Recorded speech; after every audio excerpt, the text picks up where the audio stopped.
예, 안녕하십니까. 임흥렬입니다. 오늘 짧은 시간 동안 여러분들께 창업과 관련된 얘기를 간단하게 해드릴까 해요. 짧은 시간이지만 여러분들에게 도움이 될 수 있게 임팩트 있는 내용으로만 준비를 했으니까 한번 귀 기울여 주셔서 들어주셨으면 좋겠습니다. 주변에 혹은 여러분들께서 직접적으로 창업에 대해서 한 번 정도는 다들 고민을 해 보셨을 거다라고 생각을 합니다. 그러시죠? 네. 네, 여러분들 한번 제가 질문을 드려볼게요. 도대체 도대체 이 창업이라는 게 뭘까요? 대부분 직장을 다니시는 분들께서 한 가지 꿈이 있어요. 대부분 직장 다니시는 분들이 가슴속에 사표를 한 장씩 품고 다닙니다. 이거를 우리 팀장, 우리 상사, 임원들한테 딱 당당하게 내려치는 순간을 한 번쯤은 꿈꾸죠. 예, 그러면서 자연스럽게 나 이번 기회에 한번 장사나 해볼까? 창업을 한번 해볼까? 라는 고민을 자연스럽게 하기 시작한다는 거죠. 분명히 이렇게 시작을 했어요. 장사를 해볼까? 라는 생각에서 시작을 했습니다. 그런데 장사를 하려다 보니까 내가 기술이 없어요. 내가 알고 있는 게 없어요. 그러다 보니까 자연스럽게 프랜차이즈 브랜드나 혹은 기타 내가 알고 있는 무언가를 검색을 하기 시작합니다. 그러면서 내가 커피숍을 한번 해봐야겠다. 커피숍에서 좀 늦지막히 일어나서 애들 등원도 시켜주고 10시나 11시쯤 늦지막히 가게 가서 직원들이랑 눈인사도 한번 맞추고 점심은 좀 바쁘니까 일도 좀 도와주고 오후에는 내가 꿈꾸지 못했던 여유 시간이 생겼으니까 운동도 좀 하고 책도 보고 영화도 읽고 개인 시간도 좀 가졌다가 요즘 최저임금도 많이 올랐다는데 저녁에는 혼자 있으면 되지 않을까 이런 생각까지 간단하게 한다라는 거예요. 그러면서 이제 나는 완벽하게 이제 이쪽으로 빠져들기 시작합니다. 그러면서 이제 본격적으로 검색을 하기 시작합니다. 검색을 하시면 포털에서 이런 내용들이 이제 눈에 들어오시기 시작할 거예요. 성공 창업 길잡이, 창업 가이드, 혹은 대박 창업 이런 식으로 해서 얼마 투자하시면 얼마 법니다. 마치 이제 중고차 매매 거래하듯이 실제로 이제 내가 인수를 할 수 있을 것 같은 매장들이 막 눈에 들어오게 되고요. 프랜차이즈 역시 마찬가지입니다. 여러분들을 성공으로 이끌어주는 프랜차이즈, 여러분들을 대박 창업을 시켜드릴 수 있는 프랜차이즈 이런 식으로 창업이라는 단어를 반복적으로 여러분들께 노출을 하고 있어요. 그러다 보니까 처음에 우리는 분명히 나 그냥 다 때려치고 장사나 해볼까? 라는 생각으로 시작을 했는데 나도 모르게 나는 창업을 준비하고 있는 사람이 된다라는 거죠. 근데 창업이라는 걸로 이제 저희가 녹아들게 되면은 뭔가 그거에 맞는 준비와 계획이 필요하다라는 거죠. 그럼 여러분들 창업이 도대체 뭘까요? 한번 창업이라는 단어의 사전적인 의미를 찾아보았습니다. 첫 번째, 나라나 왕조 따위를 처음으로 세움. 두 번째, 사업 따위를 처음으로 이루어 시작함. 이런 두 가지 뜻으로 구성이 되어 있어요. 나라를 세운다. 그러면 한번 생각을 해보시죠. 어떤 영웅이 나타나서 터전을 닫고 같이 이끌어갈 신하들과 함께 우리의 나라의 이념, 정책적인 방향, 기타 등등을 세우고 이 나라가 경쟁력 있는 나라가 되었을 때 오랫동안 꿋꿋하게 건강한 나라로 오래 갈 수가 있겠죠. 우리가 하려는 사업이 마찬가지다라는 거죠. 우리가 무언가를 시작을 할 때 이렇게 치밀한 단계에 의해서 시작을 해야 하는데 실제로 우리가 이렇게 계획과 준비를 해서 시작하느냐라는 제가 질문을 던졌을 때 대부분 아니다라는 게 중요한 내용이에요. 대부분 시작을 하신 분들께서 앞서서 이제 말씀드린 것처럼 검색이나 뭔가 주위의 사람들의 의견을 듣고 시작을 하다 보니까 올바른 순서대로 진행이 되지 않고 뭔가 대박의 꿈이라든지 수익성에 쫓긴다든지 유행을 쫓아간다든지 기타 외적인 요인에 의해서 결정이 된다는 거죠. 내가 창업을 해야겠다라고 마음을 먹었을 때 뭔가 무엇을 해야 할지에 대한 생각을 먼저 버리시고 올바른 순서대로 갈 수 있는 길을 좀 강조를 드립니다. 예비 창업자분들께 강조를 해서 드리는 말씀이 있어요. 창업은 투자가 아니다라는 얘기를 많이 합니다. 대부분 예비 창업자분들께서 이런 얘기를 많이 하세요. 내가 그래도 얼마 투자했으니까 적어도 얼마 벌어야지. 내가 적어도 이거를 오피스를 하나 구해도 부동산을 구해도 월세가 이 정도가 나온다는데 내가 창업하면 더 벌어야 되는 거 아닌가요? 라는 질문들을 많이 하신다는 거예요. 근데 창업은 절대 투자가 아니다라는 말씀을 굉장히 강조를 해서 드려요. 대부분 사람들이 시작을 할 때는 장밋빛 미래를 꿈꾸실 수밖에 없습니다. 그렇죠? 내가 잘 되면 좋잖아요. 예, 잘 되면 좋으니까 자연스럽게 장밋빛 미래를 꿈꾸시는데 그거에 대한 근거를 마련하시라는 얘기를 드리는 거예요. 막연한 꿈을 쫓아가기보다는 올바른 계획과 순서를 지키셔서 장밋빛 미래를 스스로 만들어 가시기를 바라겠습니다. 네, 이러한 얘기를 하시는 분들의 공통적인 주장이 있어요. 내가 그래도 회사에서 지금 얼마 받고 있는데 창업하면 그거보단 더 받아야죠. 그러니까 창업을 하시는 분들께서 내가 한 달에 얼마를 벌어야 한다라는 기준점이 본인의 회사에서 받고 있는 월급이 기준점이 된다는 거예요.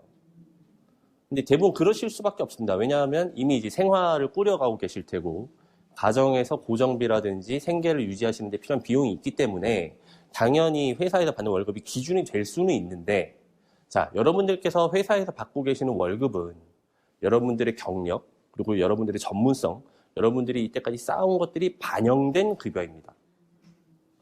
하지만 여러분들이 이제 시작하려는 창업은 어떤가요? 신생아 단계라는 거죠. 그렇게 생각을 하시면은 내가 회사에서 얼마를 받는 것과 무관하게 적게 버는 게 더 당연할지도 모른다라는 얘기예요. 그러면 이제 그런 얘기를 드리면은 사람들이 그럼 나는 창업을 안 하는 게 낫겠다. 저 그럼 그냥 직장 다닐래요. 이런 얘기들을 많이 하신다는 거죠. 저는 그렇게 말씀드립니다. 맞습니다. 그게 만약 기준이시라면은 직장을 계속 다니셔라. 뭔가 돈을 쫓아가셔서 창업을 하시게 되면은 보장이 없다라는 거죠. 그런 분들에게는 그냥 직장을 다니시는 게 맞다라는 얘기를 드립니다. 하지만 대부분 이미 사람들은 창업을 할 수밖에 없는 시점에 와 있어요. 직장을 그만두고 창업을 하시려는 분들께서 굳이 직장을 그만두고 싶으신 분들이 얼마나 계실까요? 그죠? 타의에 의해서 혹은 직장 내 문제에 의해서 혹은 내가 어느 정도 더 이상 올라갈 길이 없어서 여러 가지 이유로 내가 하기는 해야 된다는 거예요.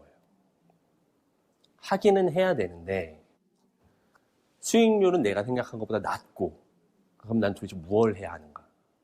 라는 고민이 이제 시작된다는 거죠.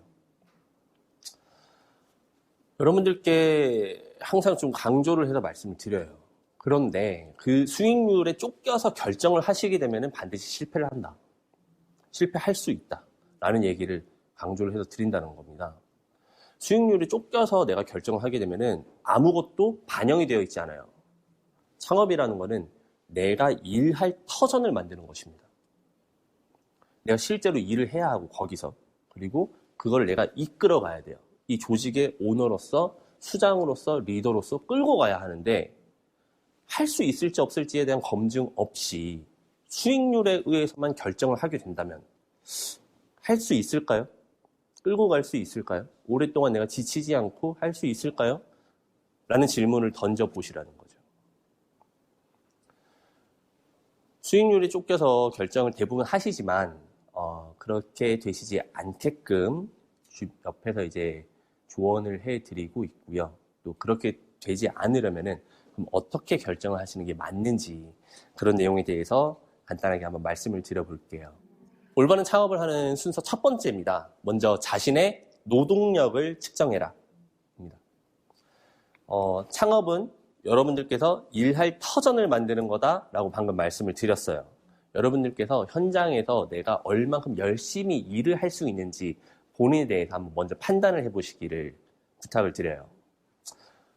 노동력이라는 거에는 이러한 나의 체력도 포함이 되어 있지만 나의 기호, 취미, 적성, 기타 등등 나의 모든 것이 포함이 되는 것입니다.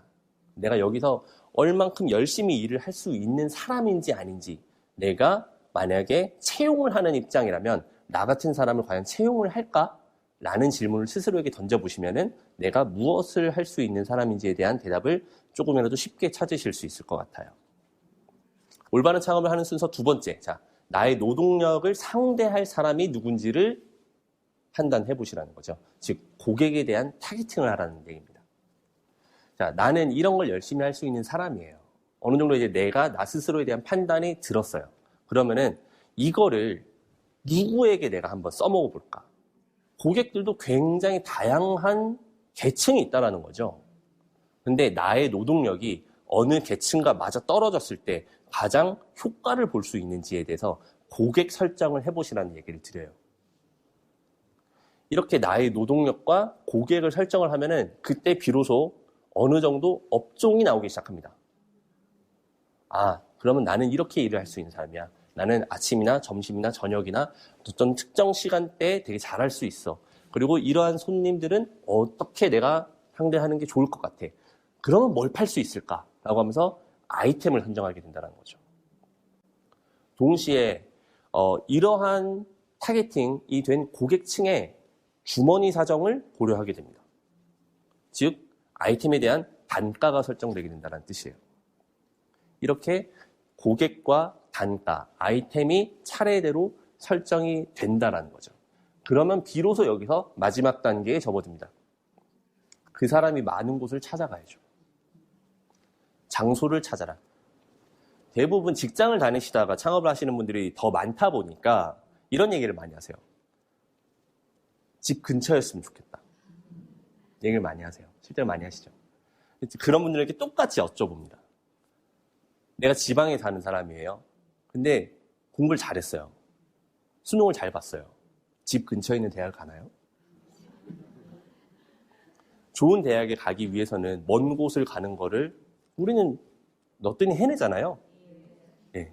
그런데 왜 내가 창업을 하는 거 그거보다 더 중요한 일인데 내가 편하려고만 하느냐라는 얘기를 던진다는 거예요. 뭔가 그때부터 사장님 마인드가 됐다. 네, 그런 얘기를 드립니다. 순서가 이렇게 흘러간다는 걸 이해를 하시면은 이제는 비로소 내가 그럼 어떤 걸 잘 할 수 있고 누구를 잘 상대할 수 있고 그러면 어떤 걸 팔아야 하고 이런 거를 어떤 사람들이 대부분 소비력을 갖췄는데 그 사람들은 여기에 많겠구나 혹은 저기에 많겠구나 라는 것을 고려한 상권을 고르게 된다는 거죠.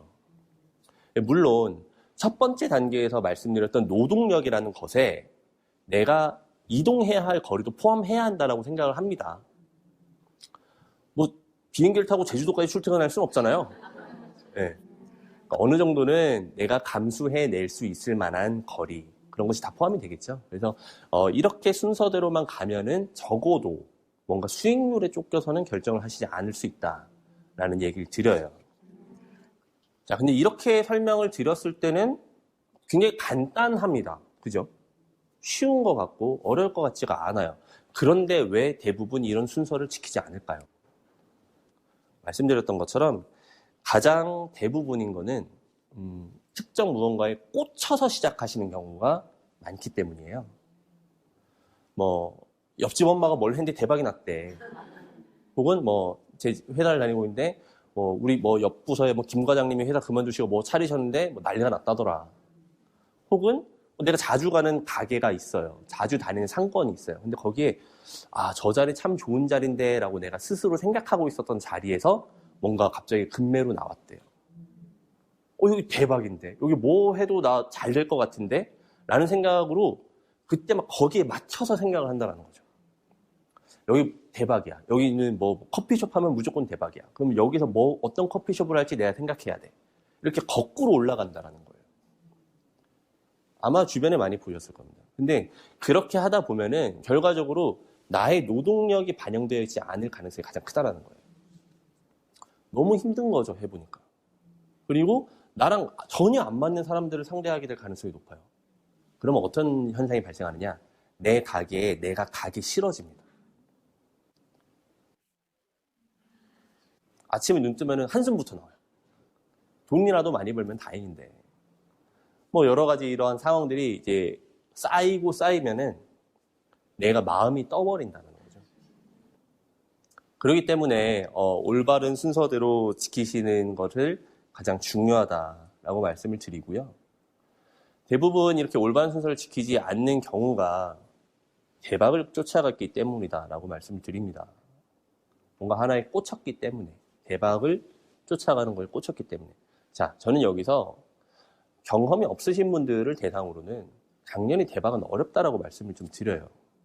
대박이라는 건 물론 운도 중요하지만 나의 경험이 받쳐지지 않으면은 뭔가 대박의 기회가 왔더라도 놓칠 가능성이 더 높다라는 거죠.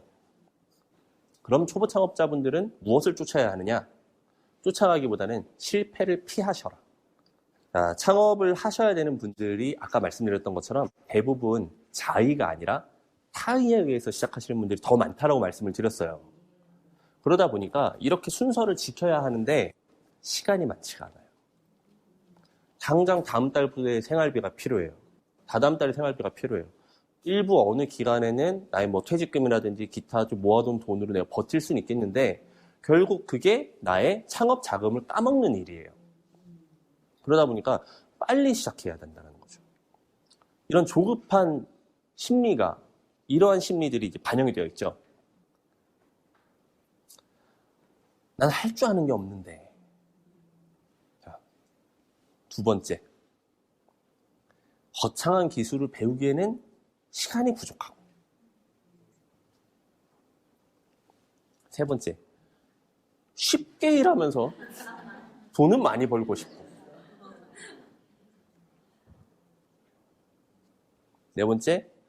평생 남 밑에서 일했는데 그래서 사장님 얘기 들으면 기분은 좋겠다. 예, 대부분 초보 창업자들, 예비 창업자분들께서 이러한 심리 상태로 시작을 하신다는 거예요. 그러면은 그런 분들을 상대하는 조직이 어디일까요? 프랜차이즈죠. 예, 초보 창업자분들을 상대로 이제 프랜차이즈 혹은 초보 창업자들을 상대로 하는 창업 컨설팅 조직들이 있는데 그런 심리를 정확하게 노립니다.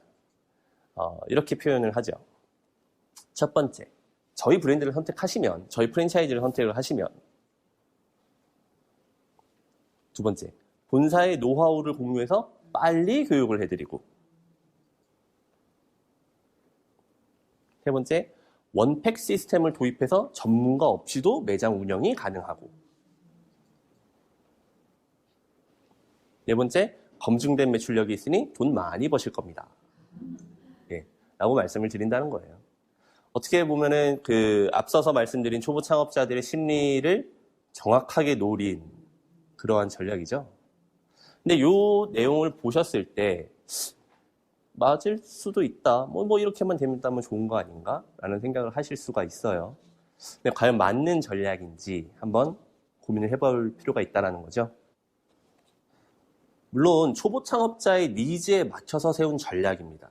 그러니까 그 조직에서는 필요로 한 전략이었을 거다라는 얘기를 드려요. 근데 앞서서 말씀드렸었던 거에 대한 단점이 분명히 존재한다는 거죠.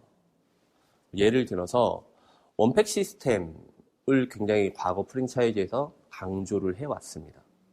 원팩 시스템이라는 건 뭐냐? 간편 조리식이죠. 뭔가 이제 내가 조리장을 채용하지 않아도 돼요. 이런 얘기 많이 들어보셨을 거예요. 아, 요리하는 사람들 고집이 굉장히 세다. 내가 그 사람들보다 모르면은 끌려간다. 근데 어떡합니까? 내가 요리를 할 줄 모르는데. 요리를 배울 시간은 없어요. 근데 프랜차이즈에서 이거 있으면은 조리장이 필요 없대요. 데피기만 하면 된대요. 끓이기만 하면 된대요.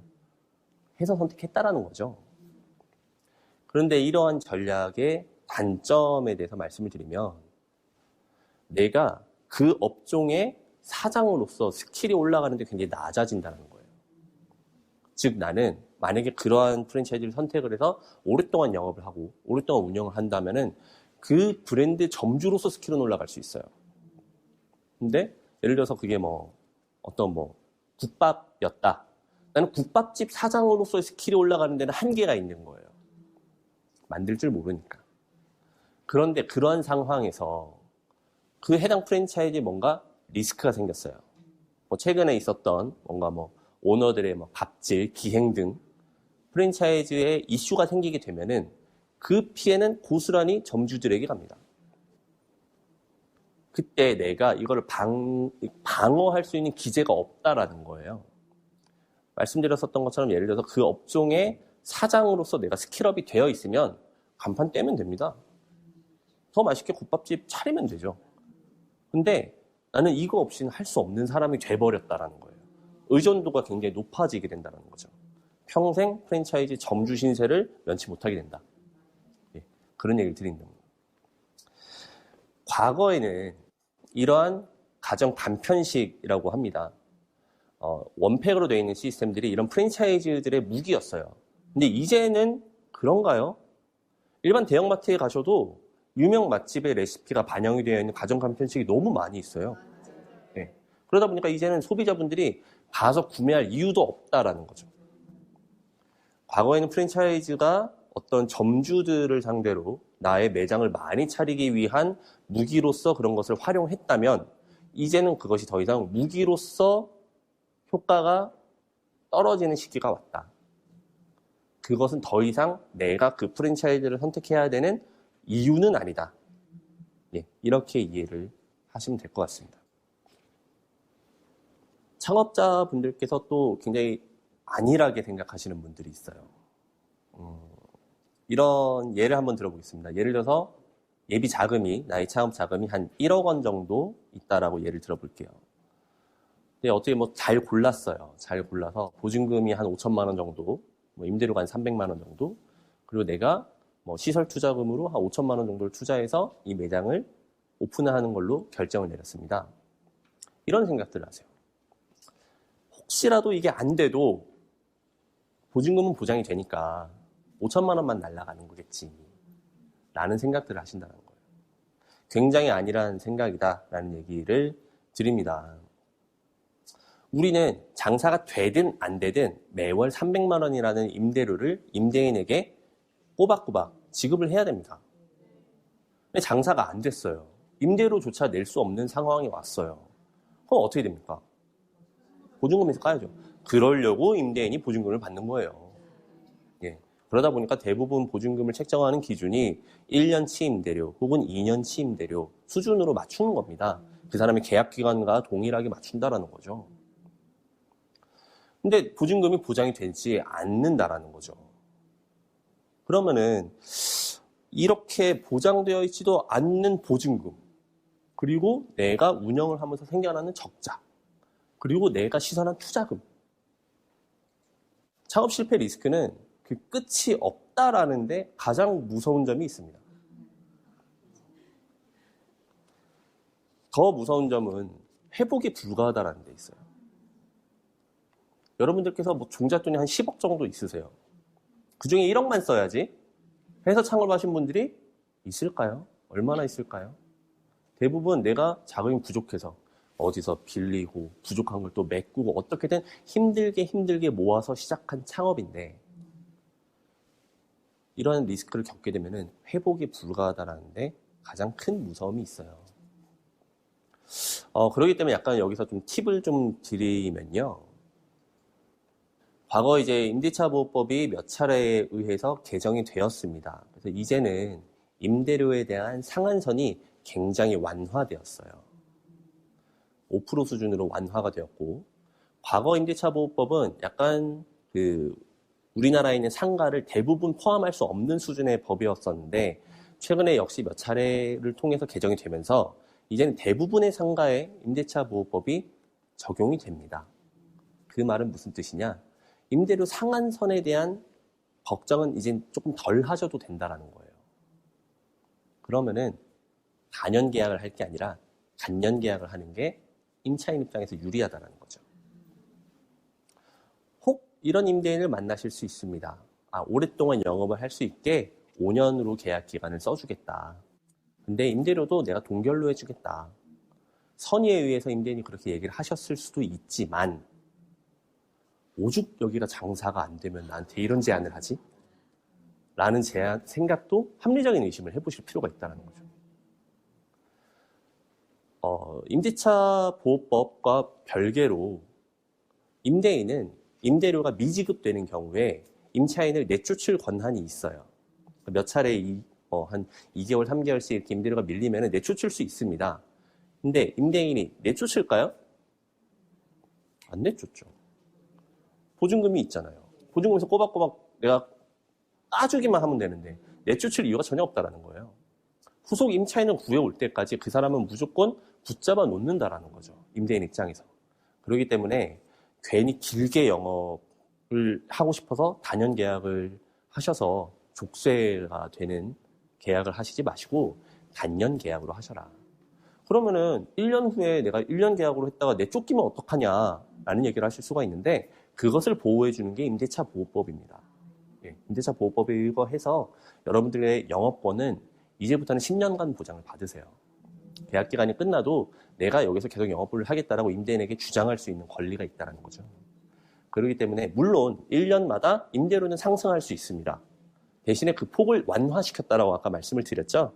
5% 수준으로 완화시켰기 때문에 뭔가 리스크를 생각한다면 이게 오히려 올바른 방법이지 않을까라는 생각을 같이 해보실 수 있다는 거예요. 그래서 물론 이제 정말 선의로 그렇게 제안해 주시는 임대인분들도 계세요. 최근에는 그냥 뭐 신경 안 쓰고 오랫동안 영업할 수 있게 내가 이렇게 마련하겠다라고 얘기하시는 분들도 계시는데 뭐 저희 입장에서는 아무튼 나의 목숨과도 같은 돈이 투자가 되는 창업인데 의심 한번 해보실 필요는 있겠죠? 예. 창업은 이렇게 리스크가 참 많습니다. 끝이 없다라는 얘기를 드렸고 정말 조심하시고 또 조심하시고 가급적이면 차라리 안 하시는 게 낫다라는 얘기도 좀 강조해서 드리는데요. 요즘 이제 청년들의 가장 큰 고민이잖아요. 취업. 예. 여러분들께서 취업을 하시기 위해서는 어떤 노력을 기울이시나요? 학창 시절부터 공부를 열심히 해서 좋은 대학에 가고 싶어 하고 대학을 선택하고 전공을 선택할 때 뭔가 취업이 잘 되는 전공도 고려하기도 하죠. 대학에 간다고 끝이 아니잖아요. 또 스펙을 쌓고 자격증을 따고 스터디를 하고 면접 준비를 하고 어떻게든 좋은 직장에 들어가기 위한 취업을 하기 위한 노력들을 한다는 겁니다. 창업은 제가 말씀드렸던 것처럼 내가 취업할 터전을 만드는 거예요. 둘 중에 어떤 곳에 더 많은 노력을 기울여야 할까요?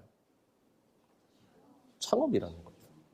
근데 실제로 근데 창업을 준비하시는 분들이 내가 취업을 준비를 했었을 때의 노력에 반이라도 노력을 해주시면 다행인데 그렇지 않다는 거죠. 앞서 말씀드린 것처럼 수익률 혹은 뭔가 대박, 뭐 기타 등등 아이템에 꽂혀서 결정하신다는 겁니다. 뭐 다시 한번 좀 강조를 드리지만 내가 일할 곳을 스스로 만든다. 내가 일해서 열심히 일하고 급여도 받고 또 직원들 돈도 주고 나 스스로를 사장으로서 만들 터전을 만든다라는 개념에서 생각을 한다라면은 취업보다 창업에 배에 가까운 노력을 하시는 게 당연하다라는 얘기를 좀 드리고 싶어요. 이번에 좀 재밌는 얘기를 해드리겠습니다. 여러분들께서 가장 좀 궁금해 하시고 가장 민감한 얘기예요. 네. 요상한 권리금이라는 시장이 있어요. 이런 질문을 제일 많이 받습니다. 대한민국에만 있는 권리금이라는 게 도대체 뭔가? 권리금이라는 게 뭔가요? 결국에 이제 기존에 내가 장사를 하고 있는 사람이 내 가게에 대한 무형의 가치를 돈으로 책정해서 파는 겁니다. 즉, 말씀드렸던 것처럼 무형의 가치이기 때문에 이것을 논리적으로 설득할 수 있는 방법이 없다라는데 가장 큰 무서움이 있다는 거죠. 권리금은 대부분 이렇게 구성이 되어 있어요. 자, 첫 번째 홍대라든지 강남역이라든지 기타 여기선 뭘 해도 대박입니다. 해서 이 동네는 무조건 이 정도 금액은 주고 들어가셔야 돼요. 라고 얘기하는 바닥 권리. 두 번째는 내가 하고 있는 가게를 그대로 넘겨줘요. 자, 난 지금 매출이 이만큼 나오고 순이익이 이만큼 나오고 있어요. 단골 고객이 이만큼 있고 나는 이런 노하우가 여기 다 놓아져 있는 거를 다 전수해 드릴게요. 라는 명목으로 요구하는 영업 권리. 그리고 마지막으로 내가 이거 가게 차리는데 인테리어에 돈을 얼마를 썼어요. 아직 다 새 거니까 이거 그대로 인사해 주시는 조건으로 얼마 주세요. 라고 요구하는 시설 권리. 이렇게 세 가지로 구성이 되어 있다는 거예요. 근데 말씀드렸던 것처럼 논리적으로 이것을 객관화할 수 없습니다. 최근에 부동산 시장에서 아파트 주민들과 부동산 중개인이 담합을 해서 얼마 이하로는 매매를 하지 말자, 이러한 움직임이 있었다라는 보도 자료를 몇 차례 걸쳐서 보신 적이 있으실 거예요. 권리금 역시 마찬가지라는 거죠. 자, 근데 중개 같은 경우는, 일반적인 상가 중개 같은 경우는 법령으로 정해져 있습니다. 상가를 중개할 때 수수료는 이만큼을 주고받아라라고 정해져 있어요.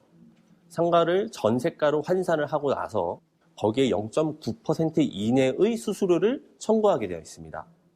요즘은 경기가 어렵다는 이유로 0.9%를 꽉 채워서 요구하는 중개는 별로 없고요. 보통 설명은 한번 하죠. 0.9%이어서 어느 정도인데 이 정도만 받겠습니다. 이런 식으로 이제 설명을 한번 해요. 대부분 계산을 해보면은 한 달치 임대료 정도를 상가를 거래할 때는 수수료로 내게 되어 있는데요. 권리금은 이러한 게 없어요. 말씀드렸던 것처럼 뭔가 무형의 그냥 전 임차인과 후속 임차인간 오고 가는 금액이다 보니까 중개를 할 때 수수료가 얼마인지 이게 적당한 금액인지에 대한 근거가 전혀 없다라는 거예요.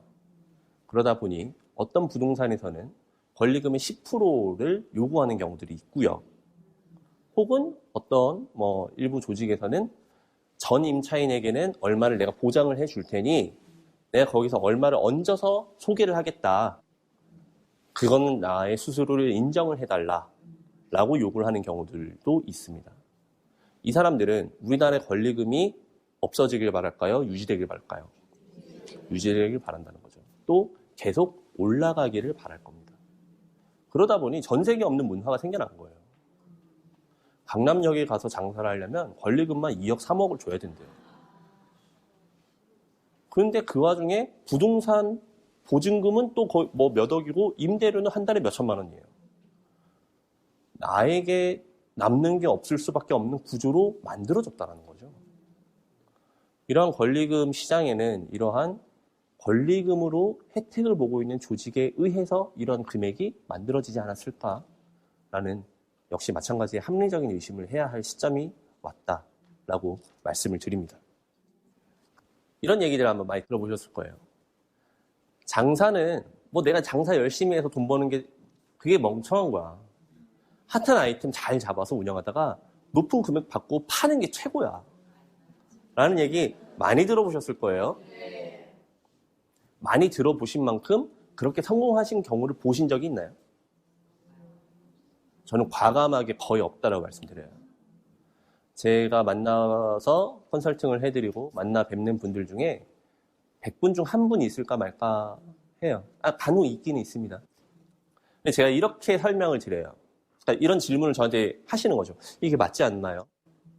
그럼 제가 이렇게 말씀을 드립니다. 자, 핫한 아이템을 잘 잡아서 운영을 해야 해요. 먼저 이 아이템이 핫해야 되고요. 그리고 운영을 잘 해야 됩니다. 그리고 권리금을 높게 받을 수 있을 만큼 내가 진짜 매출을 잘 일으켜야 되고 살 사람까지 만나야 돼요. 우연과 우연이 겹쳐야 한다라는 거죠. 대한민국은 트렌드가 너무 빨라. 유행을 빨리 바꿔가는 게 최고야. 라는 얘기들을 많이 하신다는 거예요. 얼만큼 어려운 일일까를 생각을 해보셔야 된다는 거예요. 난이도의 차이를 비교하면 오히려 아까 말씀드렸던 올바른 순서대로 내가 계획을 잘 세워서 이거를 어떻게든 하나를 내가 잘 할 수 있는 아이템을 만들어서 하는 게 더 쉽지 않을까? 라는 생각을 해보셔야 된다는 거죠. 그럼 여기서 질문을 드립니다. 얘기는 많이 들어보셨어요? 실사례는 별로 없어요. 왜 많이 들어봤을까요? 역시 마찬가지로 권리금으로 인해서 혜택을 보고 있는 조직에서 뭔가 임의로 퍼뜨린 말은 아닐까? 라는 생각도 해보실 필요가 있다는 거예요. 자, 그런데 이런 권리금을 프랜차이즈에서도 악용을 한다는 거죠. 자, 무슨 뜻이냐? 프랜차이즈에는 대부분 이제 개발팀이라는 직책을 가진 사람들이 있습니다. 그러니까 즉, 우리 프랜차이즈가 여기가 아니면은 높은 매출이 나올 것 같지 않으니 여기서만 하셔야 합니다라고 자리에 대한 그 최종 결정을 내리는 단계가 포함이 되어 있어요. 그런데 이렇게 추천을 하는 자리에 바닥권리금들이 대부분 포함이 되어 있어요. 여긴 좋은 상권입니다. 이 정도 금액을 주고 들어갔으니 당연하기 때문에 주는 거예요. 대신에 여기 들어가지 않으면 매출 잘 안 나와요. 라고 프랜차이즈 본사에서 강력하게 얘기를 하면은 믿고 따라가야죠. 어쩔 수 있겠습니까? 여기 아니면 오픈을 안 시켜준다라는데. 근데 그러한 권리금에서 프랜차이즈에서 일부 수익을 떼어가고 있을 수 있다는 거죠. 이러한 시장이 이제 여러 가지 논리에 의해서 만들어졌고 또 굉장히 사실은 뿌리 깊게 자리를 하고 있습니다. 이런 부분에 대해서 참 굉장히 안타깝고요. 그러면 이런 거를 우리가 어떻게 대응하면 좋은지 얘기를 한번 해드릴게요. 굉장히 간단한 얘기인데요, 사실은. 자, 우리가 권리금 피해를 최소화하기 위해서는 내가 돈을 줄 사람과 직접 만나는 게 가장 중요하다라는 얘기를 드려요. 즉, 후속 임차인과 전 임차인이 만나서 샅샅이 확인을 반드시 하셔야 된다는 건데, 자, 지금 제가 이 얘기를 했을 때 여러분들께서 뭐 그런 당연한 얘기를 하나라는 생각을 하실 수 있어요. 근데 실제로 계약을 경험해 보신 분들은 이런 얘기를 많이 듣습니다. 중개인들이 이런 얘기를 하죠. 이분이 하도 이 사람 저 사람 많이 찔러봐서 만나는 걸 싫어해요. 사장님 직접 하실 거 내가 알지만 찔러보는 사람으로 간주될 수 있어요. 어차피 내가 수수료를 받고 일하는 사람이고 내가 사장님보다 더 잘 깎을 수 있으니 맡겨주세요. 라고 하면서 못 만나게 한다는 거예요. 실제로 계약실에서 처음 만나는 일들이 허다합니다. 근데 물론 이게 그분의 의도가 실제로 그랬었을지 모르겠지만 말씀드린 것처럼 저희가 목숨 같은 돈을 가지고 창업을 해야 하는 사람인데 인정사정 볼 게 있나요? 사실 좀 그렇게 말씀을 드려요. 그래서 권리금의 피해를 최소화하는 방법은 굉장히 간단합니다. 진짜 직접 찾아가셔서 만나면은 나와요. 그리고 가게를 내놓으신 분들은 금액도 중요하지만 가게를 파는데 더 큰 목적이 있을 수 있어요. 그렇기 때문에 만나서 얘기를 하시면은 분명히 해결책이 있을 거다라는 얘기를 좀 드립니다.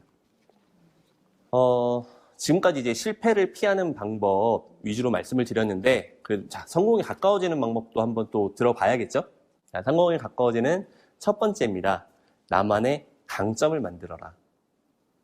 운영을 하고 계신 분 혹은 운영을 할 예정에 계신 분들께서는 내가 우리 매장을 어떻게 만들어야지라는 강점을 반드시 세우시길 바랍니다. 근데 강점이 없는 것 같아요. 내가 뭐 하고 있는데 잘 모르겠어요. 자, 거창한 것부터 시작하는 게 아니고요. 내가 진짜 친절한 매장이 돼야지, 진짜 깨끗한 매장이 돼야지, 한 푼이라도 싸게 팔아야지, 양이라도 많이 줘야지, 이러한 굉장히 그 간단한 개념에서 시작할 수 있다는 거예요. 더불어서 이러한 강점이 내가 판매하고 있는 아이템과 부합이 되면 가장 좋습니다. 근데 이것을 강점으로 끝내는 것이 아니라 그거를 대문짝하게 붙여놓으시라는 거예요. 우리 매장은 이런 매장입니다라고 대문짝하게 붙여놓으세요. 그래서 그거를 고객들로 하여금 공감을 이끌어내시면 그 고객들은 이 매장이 이런 매장이구나라고 각인이 됩니다. 그러면서 자연스레 충성도가 높아진다는 거죠. 더불어서 그렇게 대문짝하게 연출을 해놓으시면요, 나 스스로를 나태해지지 않게끔 채찍질을 해주는 역할을 할 수 있어요. 내가 변했네 라는 얘기를 안 들을 수 있는 하나의 자가적 도구가 될 수 있다는 거죠. 나만의 강점을 만들어라. 굉장히 강조해서 말씀을 드리고요. 효과적인 마케팅을 하셔라.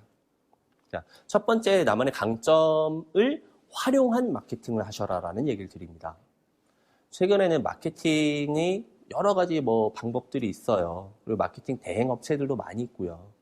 과거에는 이제 유명한 사람이 왔다 갔는데 너무 맛있었다, 후기성 글들, 이런 거에 의해서 많이 자본이 움직이던 시절이 있었죠. 최근에는 의미가 없습니다. 나 스스로 적극적인 홍보를 하는 게 더 중요한 시대가 왔어요. 앞서서 말씀드렸었던 나만의 강점을 어떻게든 많이 어필하시는 게 가장 중요하다는 거죠. 아직까지도 우리가 SNS 채널들을 보시면은 알맹이 없이 자주 보여지는 것들이 많이 있어요. 이제 소비자들 바보가 아닌 이상이 다 압니다. 근데 정말 나만의 강점이 있는 매장, 그런 것들이, 그리고 고객들로 인해서 공감을 산 매장들은 고객들이 자발적으로 SNS에 올리게 돼 있어요.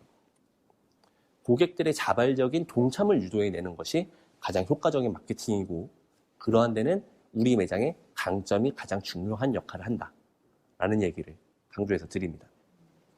자, 그리고 편견을 벗으면 경쟁력이 생긴다라는 얘기를 드려요. 자, 여러분들 산행 많이 하시잖아요. 산에 내려갔다 오면은 죄다 파전, 도토리묵, 닭백숙, 막 두부, 막 이런 것만 팔아요. 나 그런 거 안 먹고 싶은데. 그죠? 편견입니다. 여러분들 생각보다 많은 편견 속에 살고 있어요. 막걸리집 전통 주점에 가면은 죄다 한문으로 막 벽지가 발라져 있어요. 뭔 말인지도 모르겠어요. 간판은 죄다 뭐 기와집 아니면 초가집 뭐 이런 것들이고. 예. 요즘 소비자들이 좋아하는 것. 근데 뭔가 이 아이템은 이래야만 해 라는 편견이 혹시 우리가 있지 않을까? 이런 편견을 깨뜨리면 레드오션처럼 보이는 것들 속에서도 블루오션을 찾을 수 있다 라는 얘기를 드립니다. 자, 그리고 고객의 마음을 훔쳐라. 자, 이 내용은요, 최근에 가장 좀 이슈가 되고 있어요. 소비자들은 한 푼이라도 소비를 할 때 합리적인 이유를 부과하고 싶어 합니다. 내가 돈을 쓰더라도 허튼 데 쓰고 싶지가 않은 거예요. 근데 이 사람들에게 사용한 비용이 좋은 곳에 쓴 거다라는 확신을 시켜준다면 고객의 마음을 얻을 수 있는 굉장히 큰 기회로서 작용한다라는 거죠. 최근에 이제 가심비라고 이제 화두에 있었죠. 네, 이러한 내용입니다. 내가 한 푼을 쓰더라도 내 몸에 좋은 것, 한 푼을 쓰더라도 올바른 소비를 지향하는 것, 이런 것에 내가 썼다라고 받아들여지면은 반복적인 역시 마찬가지로 충성도를 올릴 수 있다라는 얘기를 강조해서 드립니다. 자, 마지막으로 이제 시장의 변화를 파악해라라는 얘기를 드리는데요. 최근에는 외식을 하던 사람들이 매식을 하기 시작했어요. 밖에 나가서 사 먹는 거를 이제는 사와서 먹는다는 거죠. 사와서 먹다 보니 주방이 간편해지기 시작했고요. 일반 가정에서도. 그것이 결국에 매식을 자주 할 수밖에 없게끔 되어 있습니다.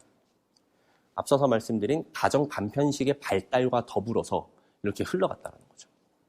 그러다 보니까 단순히 난 외식업만 하는 사람인데 난 배달 같은 거 할 생각 없었는데 라는 생각을 하셨던 분들은 고스란히 임팩트를 현재 받고 계시고, 먼저 배달을 하고 계셨던 분들은 이런 거에 대한 혜택을 받고 계시다는 거예요. 근데 장사를 오래 하신 분들께서 이런 얘기를 많이 하세요.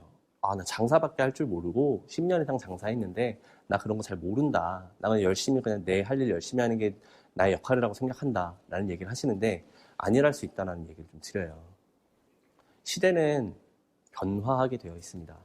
근데 변화를 못 쫓아가면은 그 차이는 점점 벌어져요. 변화를 앞서갈 수는 없지만 쫓아가지는 말아야 한다라는 얘기를 드리는 거고요.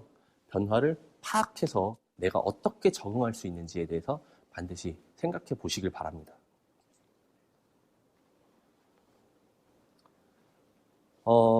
예비 창업자분들은 두려워요. 언론에서는 죄다 망한대요. 주변 분들도 다 힘들다는 얘기만 하고, 야, 장사 한번 해볼까 얘기하면은 다 말려요. 무슨 소리야? 직장 다녀야지. 그죠? 근데 해야 해요. 어쩔 수 없습니다. 시작을 해야 되는 상황이 왔어요. 근데 누군가는 우리들을 이용하고 있어요. 자, 본 강연에서는 다시 한번 이 말씀을 좀 강조를 해드려요. 초보 창업자분들 같은 경우는 본인의 스킬이 올라가기 전까지는 성공을 쫓아가기보다는 반드시 실패를 피하는 방법 위주로 선택을 하셔야 된다는 겁니다. 말씀드렸던 것처럼 나의 정말 목숨과도 같은 돈을 이용을 해서 내가 일할 터전을 만드는 일을 하시는 분들입니다. 초보 창업자분들, 예비 창업자분들, 그리고 현재 창업을 해서 운영하고 계신 분들, 그렇게 생활하시는 분들이에요. 어떤 자극적인 마케팅, 자극적인 언론의 뭔가 보도자료 이런 것들에 연연해 하지 마시고 여러분들께서 스스로 계획을 세우셔서 나의 장점, 그리고 나의 장점을 잘 받아들일 수 있는 사람, 그것을 넓힐 터전. 3가지 순서 꼭 기억하시고 실패 피할 수 있는 방법을 고려해서 선택을 하시게 된다면 대박 성공은 여러분들의 그 다음 몫입니다. 그렇게 운영을 하면서 여러분들께서 스킬이 쌓이시고 노력을 하셔서 만들어 가실 수도 있어요. 하지만 처음 시작하시는 여러분들 입장에서는 실패를 피해서 일단은 중박이라도 칠 수 있게끔 나의 여유를 가지시고 버틸 수 있는 힘을 만드는 게 더 중요하다라는 얘기를 드립니다. 이런 강연을 통해서 어떻게 보면은 이렇게 하면 대박을 할 수 있습니다. 이렇게 하면 여러분들 반드시 성공하실 겁니다. 라는 얘기를 기대하셨을 수도 있어요. 하지만 저는 그런 말씀은 드리고 싶지 않습니다. 그거는 제 역할도 아니고 여러분들의 역할이에요. 대박을 만드시는 거는 여러분들의 역할입니다. 성공을 쫓아가시기보다는 피해를 최소화하시고 실패를 피하시다 보면은 반드시 언젠가는 성공의 순간이 찾아오실 겁니다. 그것을 본인의 순간으로 만들 수 있도록 단련하시고 준비하시길 바랍니다. 이상입니다. 감사합니다.